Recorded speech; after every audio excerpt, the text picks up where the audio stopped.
A finales de los 90, tras la caída de los grandes capos, contrario a lo que se creía, el país estaba lejos de encontrar el camino de la paz. Resulta que eso no fue cierto.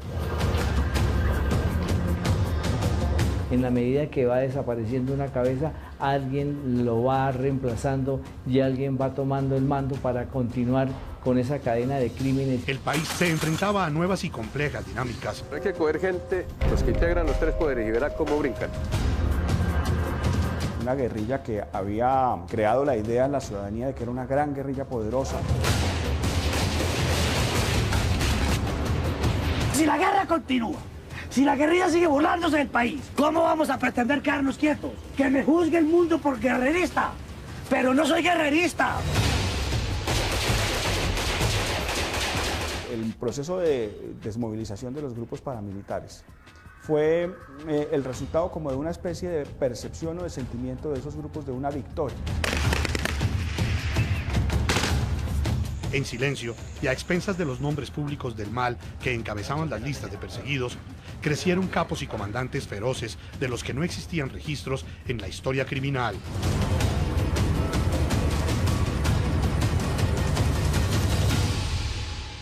Era difícil, pero nunca dijimos que era imposible. Fue capturado alias Don Mario. Abatido uno de los mellizos. Cayó uno de los más bárbaros jefes guerrilleros, alias el Paisa. El mono Jojoy fue dado de baja. La policía acabó con la banda de los mellizos. Este es un golpe importante. Un comando élite le seguía la pista desde hace un año.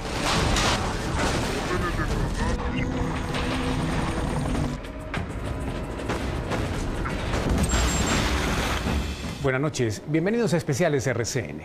En la última década, el país oyó hablar de nuevos capos de la mafia y a su vez de grandes e increíbles operativos contra ellos.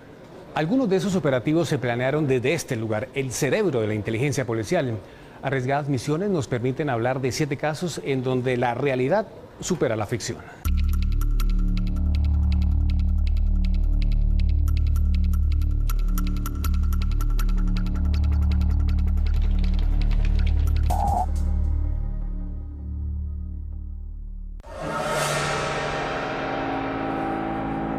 En 2001, el periodista Jorge Enrique Botero reveló el testimonio de una realidad aterradora.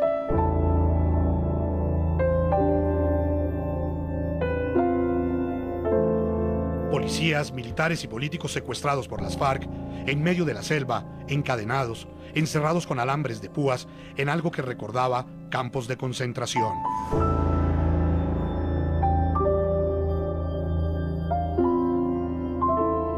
Cuando me pusieron a mí la cadena y sentí el peso de ella, se siente uno humillado, se siente uno frustrado. Muchos años después, el país conoció el nombre de quien ideó tal forma de represión en la selva. Y la persona era Martín Sombra. ¿Ya vieron los pajaritos que organizan la guerrillera? Este es el comandante Martín de la Invención. El lugar que yo tengo aquí me lo he ganado a pulso. Un guerrillero frío, sin compasión, que gozaba del respeto de sus hombres. Que esta gente aprenda que al baile de las gallinas no van las cucarachas. Tenía una misión específica encomendada por sus superiores. Y nuestra responsabilidad es cuidarlos. Es el protagonista de la primera historia de Comando Élite. Ese personaje temerario de la ficción está inspirado en ese de la realidad que durante años fue un fantasma. Él lleva toda la vida viviendo en la guerrilla, toda la vida viviendo en la selva. Solamente se conocía de su importancia dentro del grupo terrorista, sus bastantes años en la organización. Se trata de una de las leyendas de la subversión, Elí Mejía Mendoza, el carcelero de las FARC. Famoso por tener bajo su custodia al que ese grupo consideró su tesoro más preciado.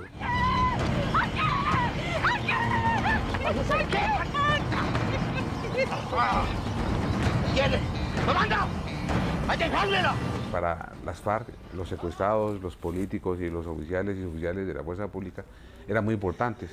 Entonces tenía que poner una persona de mucho perfil dentro de la misma organización, una persona de mucha experiencia, una persona de total confianza. Bueno, eso fue una tarea que me pusieron y hasta donde pude la cumplí. con uno que intente hacer algo los amarro a todos. ¿Qué hizo exactamente? No, pues salvarlos de varios bombardeos que les metieron, cuidarlos, protegerlos. Y si alguien intenta escaparse, la orden es matarlo. Nos preocupaba el ver la determinación que él tenía de cumplir cualquier orden. Y cuando digo cualquiera, es cualquiera.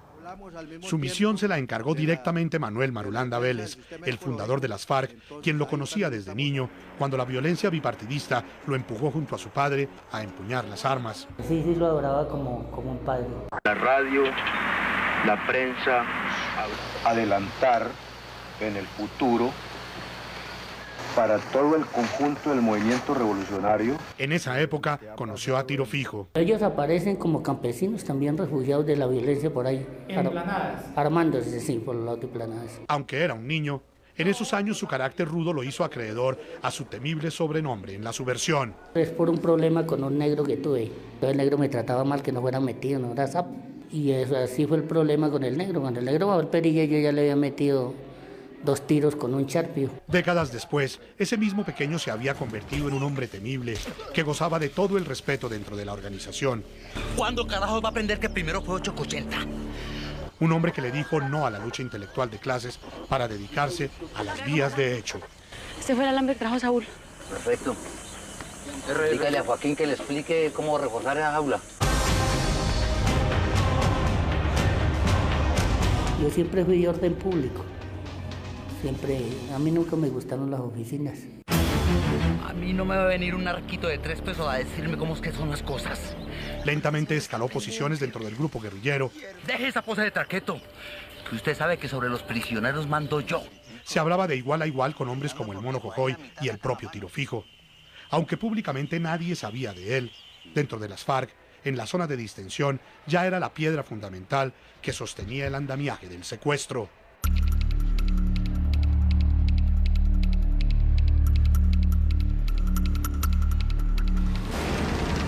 La ficción corresponde con la realidad. Preparó algunos de los ataques a bases de la fuerza pública como Miraflores y Puerto Rico.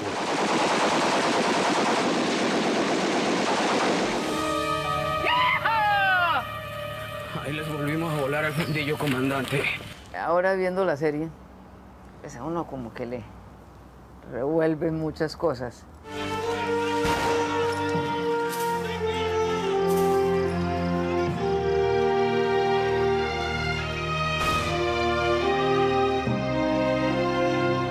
Ese era el carcelero de las FARC, invisible para el país, reconocida pesadilla para los secuestrados, despiadado, inmutable e irónico.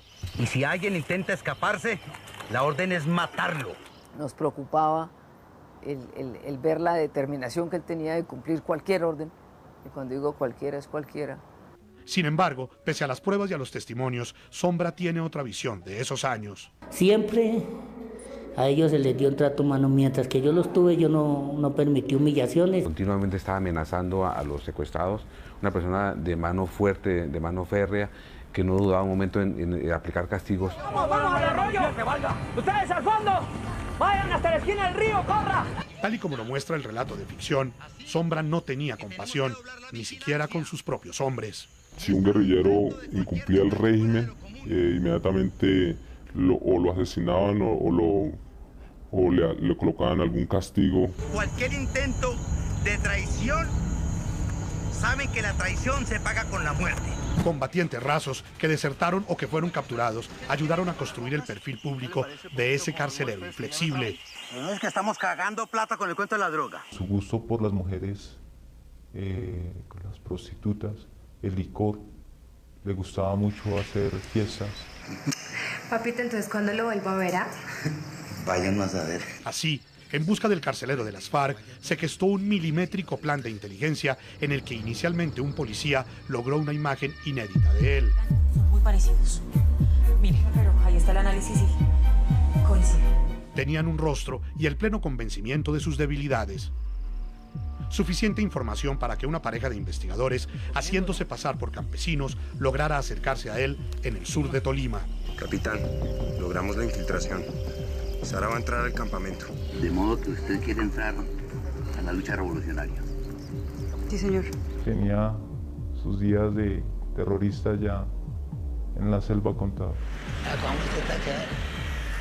Meses después, siguieron a Sombra hasta Bogotá, donde otro investigador implementó la única forma posible para vigilarlo. Que uno de los integrantes del grupo empieza a hacer una caracterización como vagabundo, como indigente. 2 meses antes de empezar la misión, me tocó dejar de bañarme, me tocó dejar de cepillarme los dientes, me tocó dejar de afeitarme. Es un trabajo de tiempo completo. El policía no es que vaya, se disfrace de indigente, vuelva a la casa, se bañe, sino que realmente tiene que vivir como indigente. Y lo más duro, alejarme de mi familia y empezarme a someter a un rechazo total de la sociedad.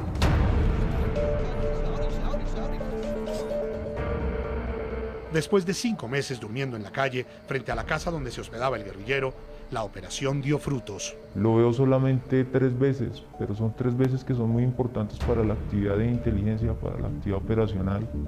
Cuando llega, una de las veces que se asoma por la azotea y cuando se va. Cuando reporto su salida, ahí termina mi actividad de inteligencia.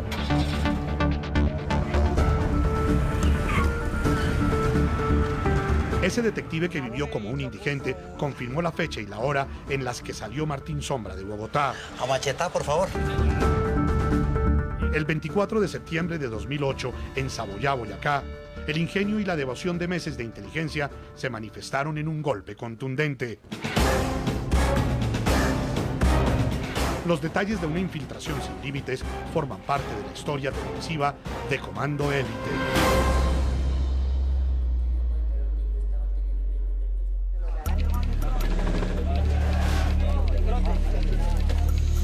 Usted y yo.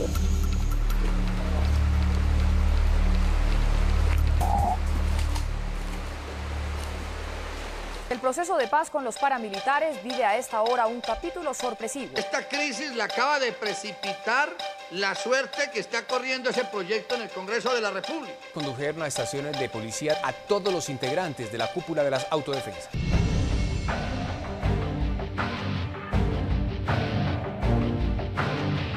El 16 de agosto de 2006, en plena negociación con el paramilitarismo, el gobierno nacional le hizo un llamado a todos los jefes de esa organización. Aparentemente van a ser trasladados a un centro de reclusión vigilado por el imperio.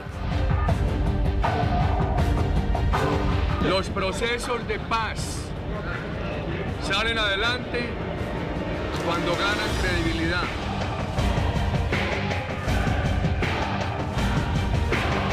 Entre los 25 que respondieron no se encontraba el comandante Pablo Arauca.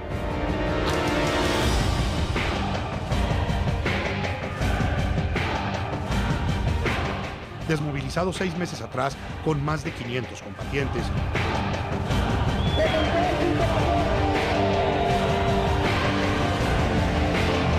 El mismo que desde el 2004 se sentó en Santa Fe de Ralito como uno de los líderes de la negociación para abandonar las armas.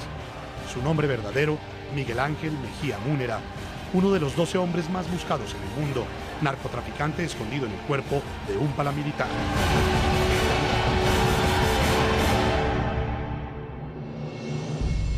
Haciendo uso del poder económico que tenían como narcotraficantes, pues lograron o intentaron obtener las franquicias de unos bloques o de unos grupos de autodefensas. Nos costó mucho trabajo entender a nosotros como libretistas cómo era que alguien podía comprar un frente, además un frente de 400 hombres. El primer intento es hacerse a la franquicia de las autodefensas o el bloque Vencedores de Arauca. El plan lo ideó con su mellizo Víctor Manuel, con el que silenciosamente levantó un imperio de tráfico de droga a Estados Unidos y Europa. Ellos eran un par de narcotraficantes que con el tiempo y unos buenos resultados en sus delitos fueron acumulando riqueza y se llegaron a posesionar como unos de los grandes capos. Su idea era obtener los beneficios de la Ley de Justicia y Paz y evadir la extradición. Se abrió un boquete para que muchos narcotraficantes quisieran convalidarse como actores políticos. Pues intentaron camuflarse dentro del proceso de justicia y paz. Yo espero que sepas lo que haces. Yo siempre, mijo. Yo tengo todo el plan preparado, usted no me preocupe. Listo.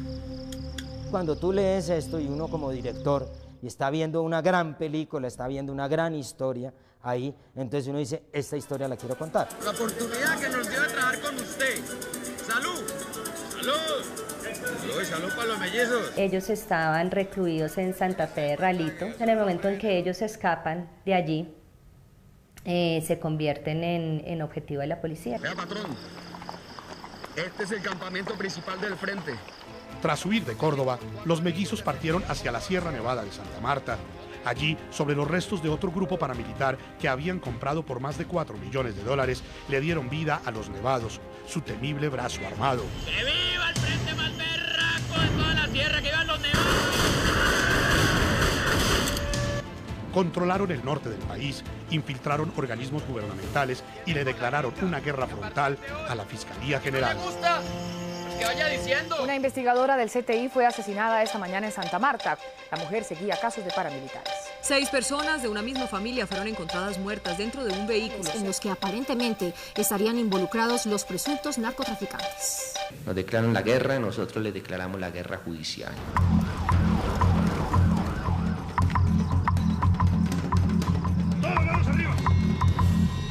Ellos ordenan el asesinato de Judy Faride Álvarez, declarándole la guerra a la justicia, a la fiscalía. Por eso nosotros entonces les declaramos también la guerra, obviamente la guerra judicial, y emprendimos una persecución jurídica bastante considerable.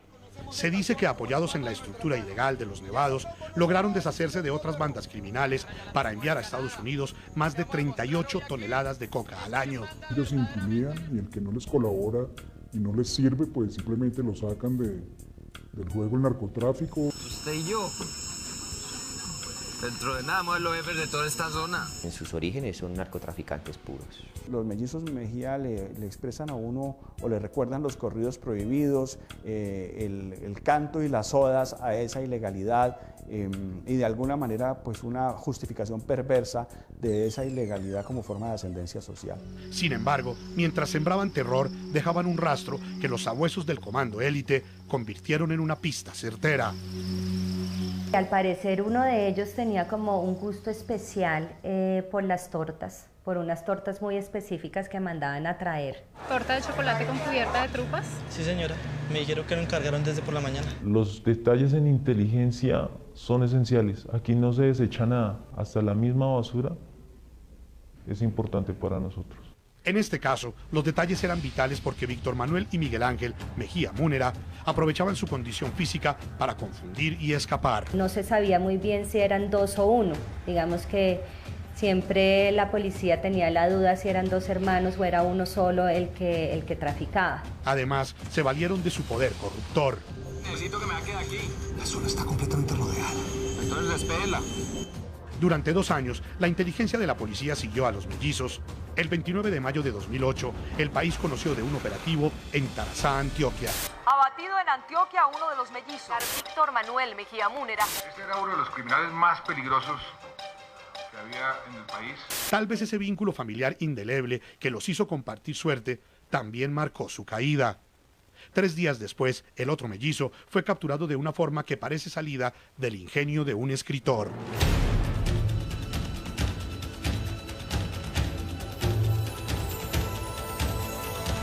Fue capturado en el Tolima, entiendo que por Honda, cuando se movilizaba camuflado en una tractomula.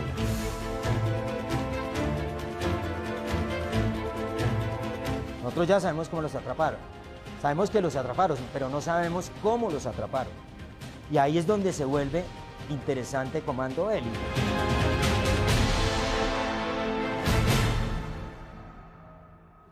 Tanto Martín Sombra como los mellizos eran considerados intocables y gracias a una mezcla de astucia, de valor y de tecnología lograron infiltrarse en sus círculos de seguridad. Las operaciones fueron tan limpias que los delincuentes nunca se dieron cuenta del peligro que los acechaba. Cuando regresemos les vamos a contar la historia de un guerrillero implacable y de un paramilitar que cambió de piel. Esta es la sala situacional CI3 24/7 de la Policía Nacional. Está dotada con sistemas tan avanzados como los de las grandes agencias de inteligencia del mundo, rastreos satelitales, análisis de información y seguimiento a cada unidad en operación. Hacen parte del hogar del Comando Élite, el mismo que logró ubicar al hombre que fusiló a sus secuestrados.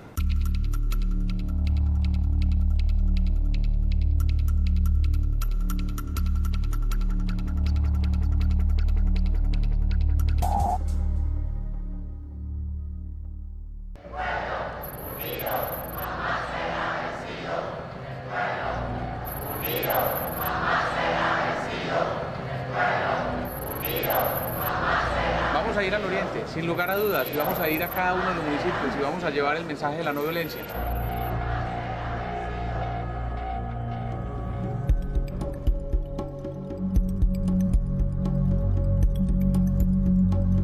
Aquí derechos hay, pero no los dejan ejercer. Si estamos en busca de la paz, avancemos en el camino de la paz. Esos dos hombres, firmes creyentes en la posibilidad de la paz, señalaron el destino de un guerrillero que no creía en ella. Aicardo Agudelo, alias El Paisa. Ese señor era, yo creo que de lo más diabólico y de lo más sanguinario que tenía las FARC.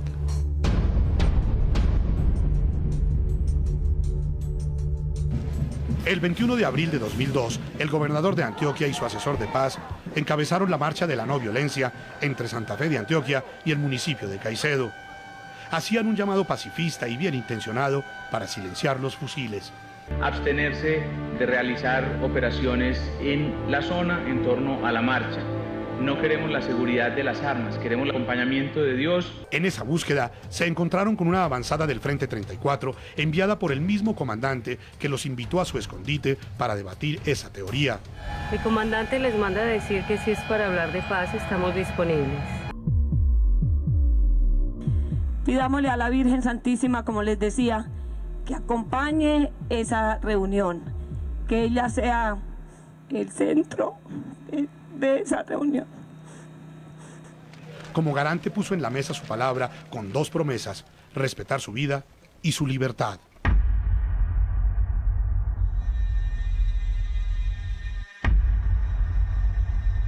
Y de alguna manera él tenía como cierta confianza de que el Paisa no les iba a hacer nada. Pero pues resultó en que el hombre, en que mi papá se equivocó. Que pueda sigan. Gracias. Les presento a nuestro comandante. Bienvenidos. Gracias, mucho gusto. Hasta ese momento ni ellos ni el país conocían de lo que era capaz el Paisa. Y en vez de ir a mirar qué era lo que querían, cuál eran sus políticas con la frase de la no violencia, los traicionan. Se les informa que a partir de este momento están retenidos con categoría de canjeables por las Fuerzas Armadas Revolucionarias de Colombia. Alias El Paisa es un hombre muy metódico, es un hombre sanguinario, es un hombre que ejerce el mando por el miedo. Del Paisa como tal no se conoce mucho, digamos, no era una persona que estaba en un alto nivel dentro de la estructura de las FARC. Por más que le doy vueltas a esta vaina, a mí no me cuadran los números. Pero sabemos que manejaba las finanzas. Los pocos que lo conocieron hablan de su brutalidad. Tiene a un hijo de un pelado de unos 10, 12 años, quien le inflige los castigos que le inflige a un guerrillero raso, un guerrillero normal. Cargar bultos de arena, cortarle leña, hacer trincheras. Niños, la revolución espera mucho de ustedes. Yo veré con berraquera. Y fuera de eso, lo castiga como un padre desadaptado, golpeándolo y todo. Entonces es una persona que el carisma de él era una persona de hacerse respetar por medio del terror. La revolución exige sacrificios. No hay nada que hacer.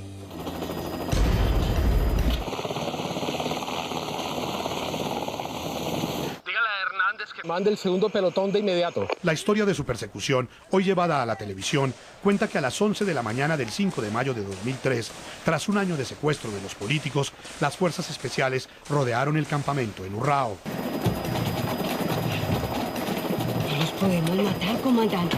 Ese día, con una orden, Aicardo de Jesús Agudelo Rodríguez se graduó como uno de los comandantes guerrilleros más despiadados de la historia del país. Vaya con lo que tiene que hacer, no tenemos que volar ya. Cuando vemos que a 5 metros de distancia todo el mundo levanta los fusiles y comienzan a disparar a sangre fría sobre los secuestrados.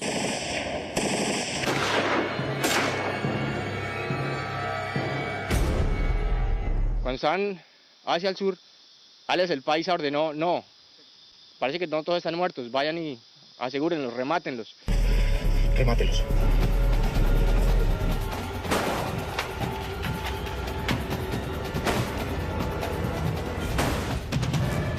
Y yo escucho la voz clarita del Paisa cuando les dice, devuélvanse y rematen uno por uno. Al gobernador de Antioquia le meten más de 20 impactos en la espalda. Fueron asesinados Guillermo Gaviria, Gilberto Echeverri y 8 militares en cautiverio con los dirigentes. Al fusilamiento sobrevivió el sargento Pedro José Guarnizo. Yo quedé ahí y dije, Diosito, perdóname todo lo malo que he hecho en mi vida, mentalmente rezando. Ese día, alias el Paisa, que ya había estado preso por rebelión, se convirtió en una prioridad. El Paisa no era muy conocido. Es un operativo pues que fracasa.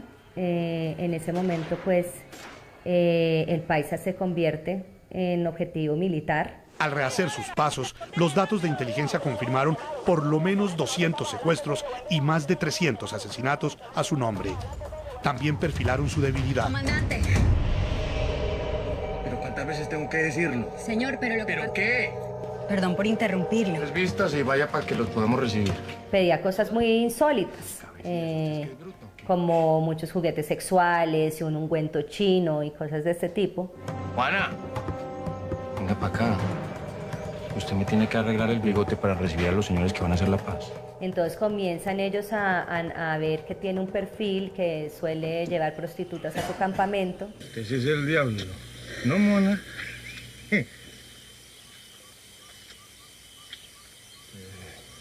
No se va a ir sin que le dé un regalito. Espera y verá. Eso generó una estrategia especial de infiltración por parte de la policía, hasta ahora desconocida. Muchas personas piensan que la inteligencia es una interceptación telefónica. No, eso no es tan cierto. Bueno, pues vamos a ver entonces. En las misiones que hacemos, se acaba la misión y muchas cosas no se saben. Por el mismo pudor personal, porque pasaron cosas que uno prefiere dejar ahí. Que alguien lo sepa de inmediato. Entendido, mi coronel. El trabajo encubierto del comando dio como resultado las coordenadas donde acampaba el demonio.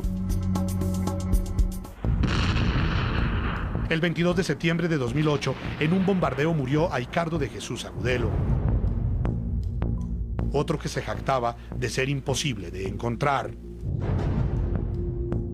Siempre y toda persona tiene que dejar un rastro. Usted no puede pasar por el mundo sin dejar un rastro. Y sobre ese rastro es que estamos nosotros.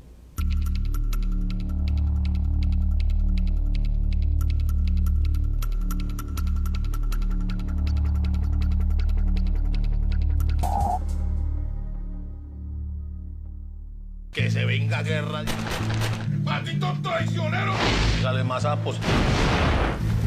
Una recompensa hasta de 1.000 millones a los ciudadanos que con su información permitan la captura de esta persona, alias Don Mario, jefe de estos narcotraficantes. Era una persona que simplemente infundiendo terror en los demás logró llegar al punto donde estaba, ¿no? Ser uno de los grandes capos colombianos y tener una región del país subyugada a sus decisiones.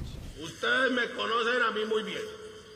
Saben que yo soy un hombre trabajador como ustedes. Era radical en sus decisiones, una persona tosca o brusca, hablaba muy poco, siempre infundió terror en las personas que estaban en su entorno. Así es un papá. ¿Es que acaso me deja el papá por ahí tirado o qué? De ese don Mario que se conoció en los recientes años, podrían hablar algunas cifras estremecedoras.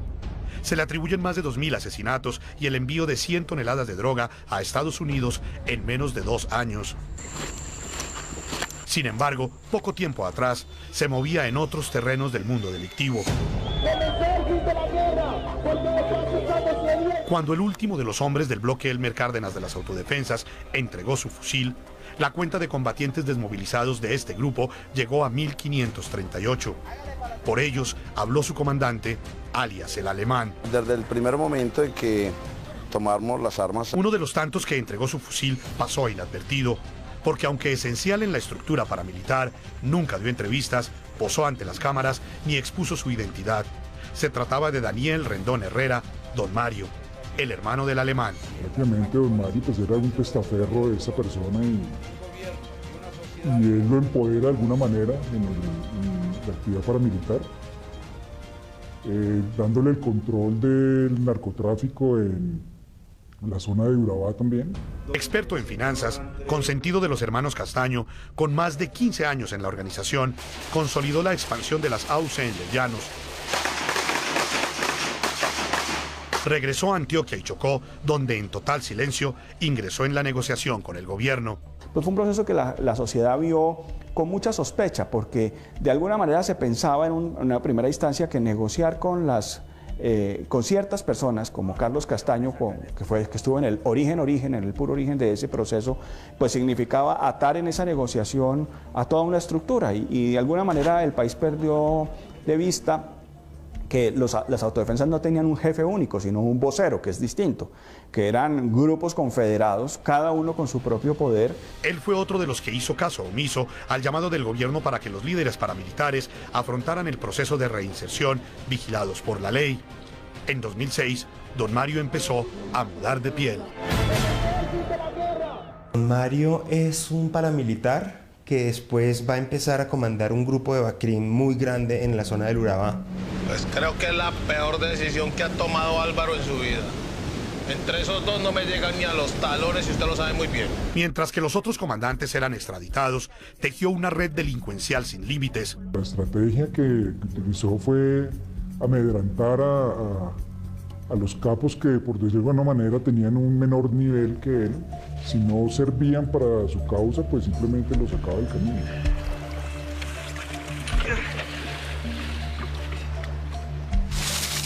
Ya sabes, ¿no, Jason? Para nosotros y para todo el mundo, el guacamayo murió ahogado. Se le atribuye la creación de las bandas ilegales, hijas del paramilitarismo. El gran objetivo de él es como tratar de reconsolidar ese imperio que él tenía antes de ir a la cárcel y que tenía él con el hermano, porque se encuentra completamente atomizado. Y nosotros ya tenemos identificado al señor NH. Solo entonces hizo público su rostro. Primero fueron los Pepes, luego la oficina de Envigado, luego hicieron parte de la autodefensa. Amenazó a Don Berna, otro temible hombre de la mafia que nadie tocaba. Para defendernos de una campaña de exterminio que emprendió el señor HH y Don Berna.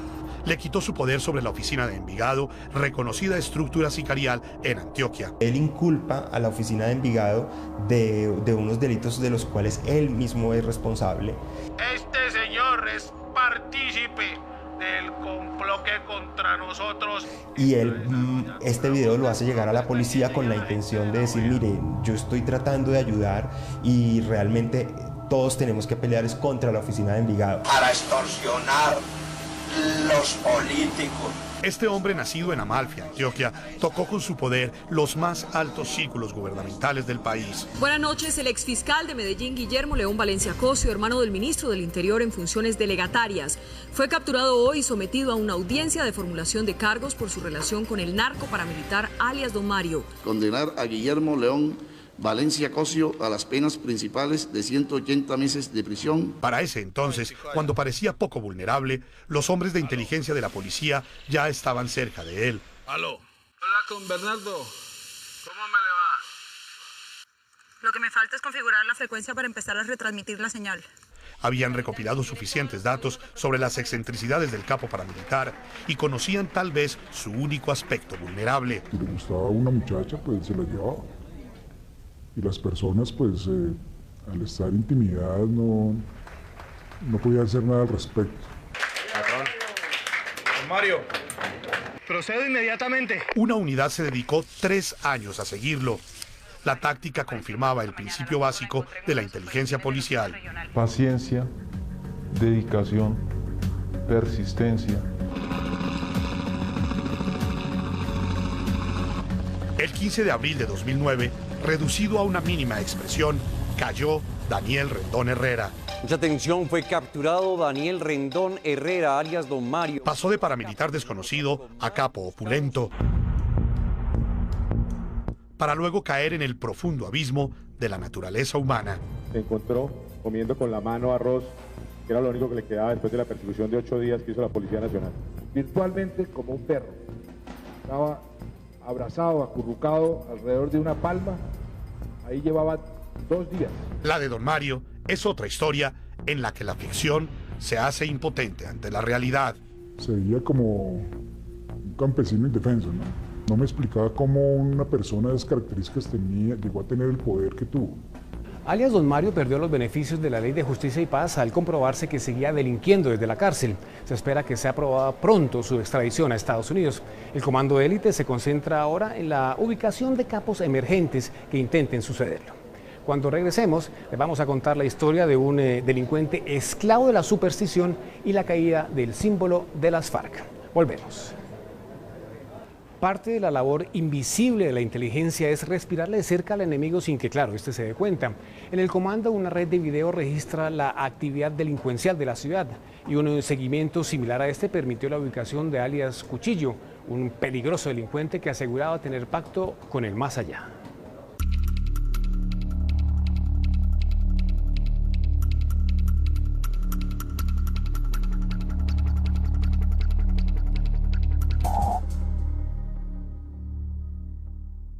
Comando de Fuerzas Especiales de la Policía sorprendió al narco paramilitar Pedro Oliverio Guerrero.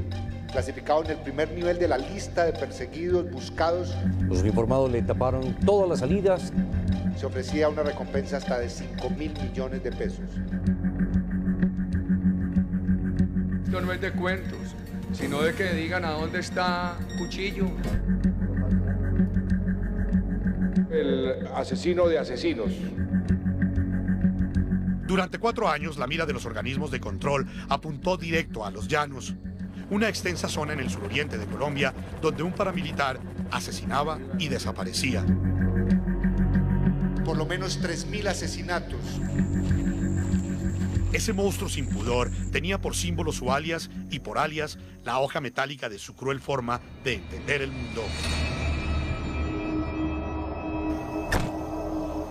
Alias Cuchillo, un personaje siniestro que adicionalmente es muy interesante porque en él se reúnen muchos componentes de la violencia nacional, ¿no? Esta es la última vez que usa ese tono conmigo, ¿me entendió? Degollaba a sus víctimas. Este Cuchillo es testigo mudo de por lo menos 3.000 asesinatos. Porque siempre he portado mi cuchillo en la cintura. Y es una tradición llanera, como un buen llanero que soy. Para que se les quede grabado en esos cerebros. Nunca perdono una traición. Pedro Oliveiro Guerrero, nacido en San Martín, Meta, protagonista de una de las historias más bárbaras del narcotráfico, uno de los 7 objetivos principales del comando élite de la policía. Una persona que llega a tener tanto poder, tanto dinero, que maneja todo el narcotráfico, que todo el mundo le tiene miedo, porque era una persona realmente temida. Necesito que me embale un camión con 600 bolsas de estas. Pero al mismo tiempo era un tipo absolutamente solitario, que ni siquiera tenía una relación con una mujer, digámoslo así.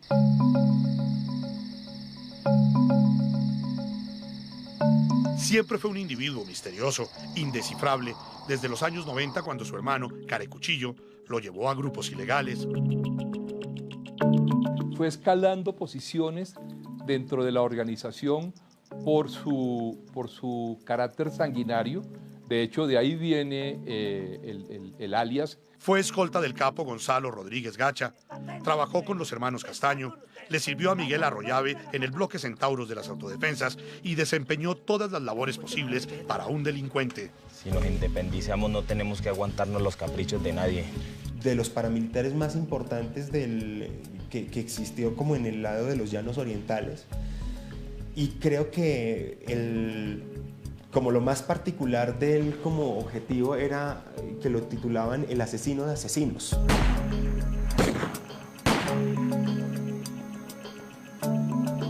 Aún así, alguna vez se definió como un hombre con una noble inspiración.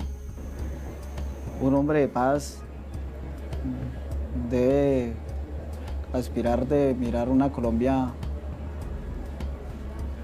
muy tranquila, que eso es lo que queremos nosotros los combatientes. Contradictoria afirmación para el autor material de 3 masacres en las que 60 campesinos fueron descuartizados. En la zona hay grupos paramilitares, hay BACRIM, hay guerrilla y hay ejército. Y él logra meterse en todos y conoce el funcionamiento de todos. Entonces es como una especie de camaleón. Como es de bueno trabajar con profesionales, hombre. Cuchillo también fue de ese grupo paramilitar que tras alcanzar la desmovilización y entrar en el proceso de justicia y paz, decidió abandonar la negociación para encabezar una sangrienta campaña de exterminio contra aquel que se atreviera a tocar su negocio del narcotráfico. Aquí ya no hay nada, las sauces ya no existen. Es una relación un poco parecida a la de Don Mario también, porque él necesita recuperar un montón de zonas que están, un montón de territorios que están como divididos en 4. ¿Es que acaso ustedes piensan que yo no sé lo que está pasando? Si en las noticias, en la prensa, en la radio, en la televisión, a todo momento le están diciendo que las autodefensas están en guerra. Cuchillo es un personaje que expresa el carácter más mafioso de las autodefensas, la asociación al narcotráfico, la pérdida de las causas, la idea de un control territorial, las confrontaciones, las traiciones, el resultado de las confrontaciones y las traiciones.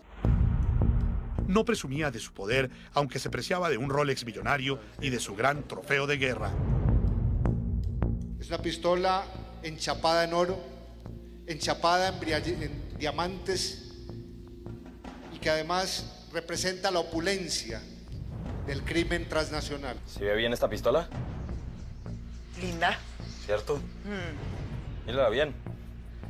Es de las últimas cosas que va a haber. Ya nos abandona la pistola y en ese momento Cuchillo la porta como símbolo de haber derrotado a sus 2 más poderosos enemigos. ¿Sabe quién me regaló esta pistola? Los mexicanos. Los agentes de inteligencia lo siguieron durante años sin éxito. Al parecer, una red de informantes oficiales lo protegía. Le digo a la división de Villavicencio que no se pongan en una deliberación conmigo, que esto no es de cuentos, sino de que digan a dónde está Cuchillo. Yo sé por qué estoy diciendo lo que estoy diciendo. Vea, tiene que largarse ya de ahí.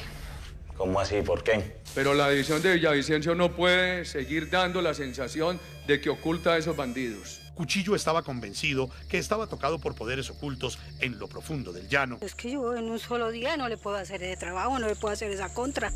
Pues le tocó venirse conmigo. A mí hay un personaje que me impresionó mucho, que se llama Cuchillo,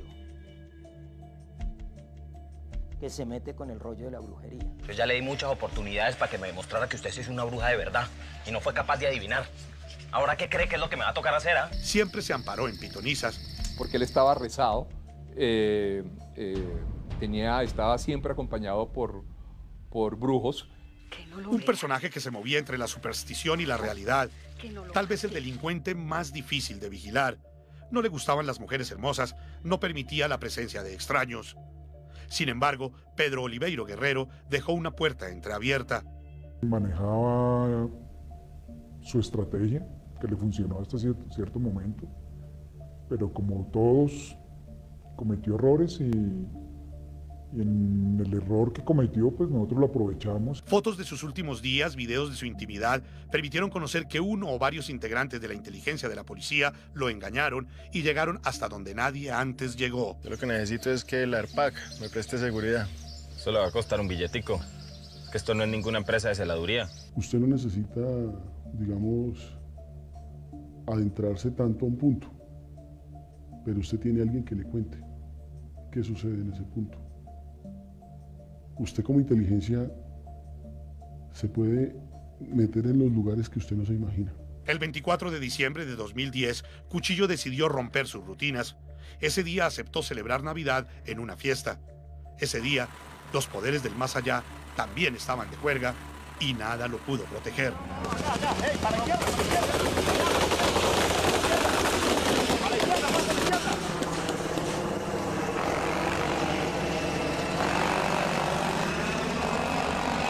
Dos semanas fusilados. Sí. Una historia fantástica de persecuciones, hechicerías e infiltraciones que terminó con un Rolex a flote en el río señalando que el último gran capo murió ahogado producto del alcohol.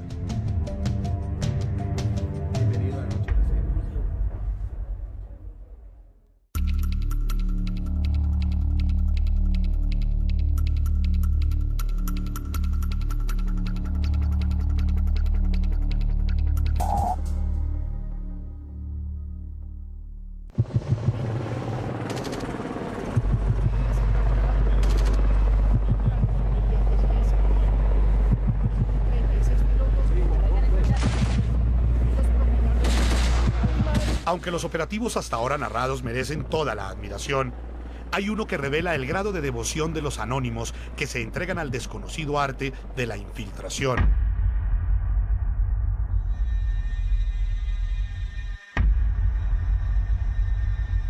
De eso hay un trabajo alucinante. ¿A qué frente guerrillero pertenece? Entraron en el grupo, fueron entre 3 años y medio y 4.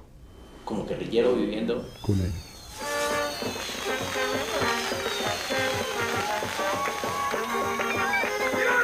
Y mandando mensajes y olvidándome de la familia. Quizás es lo más duro. Un trabajo de una gran pasión. ¿Por qué se demoró tanto? ¿Ah? Meterse uno de guerrillero, ¿me entiendes? Y estar entre las filas guerrilleras, ganarse la confianza de la guerrilla. Y estar usted en una situación en la que usted no sabe de su familia es desesperante. En la que usted no sabe qué le espera más adelante, peor. Nadie sabe lo que es eso. Para el mundo, este detective no tiene nombre ni identidad. Su familia no sabe qué fue lo que hizo durante los años que lo dejó de ver. Él trabajaba en un objetivo. En 2005, básicamente se toma la decisión de empezar a trabajar al Mono Jojoy. Las estructuras del bloque oriental en Cundinamarca, pero el objetivo específico era el Mono Jojoy. Todo este operativo está alias el Mono Jojoy como estratega militar. Siempre estábamos confiados de que de pronto alguna infiltración se diera y que nos salvara la vida. Me vinculé a las FARC hace 30 años para luchar contra la guerra. Víctor Julio Suárez Rojas, alias Jorge Briceño. Para ese entonces, el gran referente de la lucha armada de las FARC. Era un líder militar supremamente importante en las FARC, pero también era una imagen, era parte del ideario, de la mística de las FARC desde hace décadas. A continuación, el comandante Mono Jojoy, miembro del secretariado de las FARC-EP. Símbolo. Era el que mantenía ese espíritu y ese orgullo de pertenecer a las FARC. Una palabra de Jojoy a una persona era como si lo tocara casi que Dios. Llegó a las FARC en 1975 y pronto marcó los lineamientos del ala militar de la organización. Nosotros, entre todos, somos políticos. Como último recurso nos tocó empuñar las armas. De él surgió la idea de secuestrar viajeros en carretera y lo llamó pesca milagrosa. Indudablemente el Mono Jojoy era la cabeza visible del accionar delictivo. Para el aporte a la paz. Entonces eso lo hacen por las buenas o por otros medios. Ya como integrante del secretariado y comandante del bloque oriental, ideó un plan ambicioso para llevar el terror de la zona rural a las ciudades. Están matando a la gente, entonces nosotros también tenemos que responder con armas. Direccionaba los ataques a las diferentes estaciones de policía. Eso lo hacía un blanco bien importante para la institución. En su cabeza tenía los detalles de un ataque sin precedentes en el país. Toma de mi tú. con 150 policías antinarcóticos y 50 indios bachilleres. Acá el río está acordonado hasta la pista y de la pista al río. En noviembre de 1998, más de 1000 guerrilleros aniquilaron la base de policía de Mitú, en Vaupés. Por los contundentes golpes que le hemos propinado tanto a la policía como al ejército. Murieron 60 uniformados y 42 cayeron en poder de la guerrilla. Una sucesión de ataques similares y secuestros políticos le dieron a esa guerrilla una herramienta para negociar. ¿Cómo así que hablar? Es que nosotros estamos en un momento de acción, no de palabras, camarada. Los atentados en las ciudades deben seguir. Nosotros queremos desde luego que nos reconozcan como una fuerza beligerante, porque eso da mucho más espacio y viene el reconocimiento de otros países, pero hasta el momento seguramente nos ha faltado meterle mucho más pueblo a esto. Magistrados. Se dice que en la zona de distensión se imponía la ley implacable de Jojoy. Pero a partir de este momento queda considerado prisionero de guerra. Como prisioneros quieren hablar mal de la guerrilla, pueden hacerlo porque no están obligados a hablar bien. Siempre nos transmitía que la orden era mantenernos vivos o muertos, pero que nunca iría a permitir la fuga de ningún prisionero. En esos años era un hombre temido y poderoso. Con todo el dolor del alma, pero...